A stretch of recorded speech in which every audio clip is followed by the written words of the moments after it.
Karen Espíndola, la mujer que desapareció por más de 12 horas después de abordar un taxi, regresó por su propio pie a casa y se encuentra con su familia. Daniel Espíndola, hermano de la víctima, pidió ayuda por medio de redes sociales, diciendo: «Amigos, necesito de su ayuda. Mi hermana está perdida, venía sobre Tlalpan, por el metro General Anaya. Ahí abordó un taxi y alrededor de las 9 p.m. fue su último mensaje, diciendo que el taxista se veía sospechoso. No le entran las llamadas ni los WhatsApp». En una captura de pantalla donde Karen hablaba con su madre el martes, se puede observar que a las 8 de la noche con 21 minutos le informaba que tomaría un taxi. A las 8:58 le dice que el conductor de la unidad se veía sospechoso y era grosero.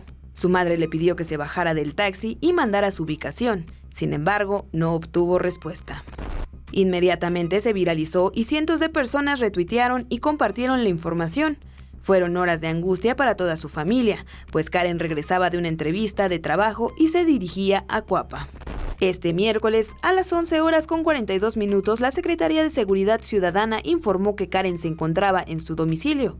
Daniel agradeció en su cuenta de Twitter el apoyo, pues su hermana se encontraba en casa. Dijo que las condiciones en que había llegado no eran las mejores, pero que las investigaciones continuarían, concluyendo con la frase: «En verdad no le deseo este sentimiento a nadie». Por su parte, la Procuraduría General de Justicia indicó que las investigaciones continuarán hasta que Karen se encuentre en condiciones óptimas de dar entrevista de lo acontecido. Iraíz Morquecho, 21 Noticias.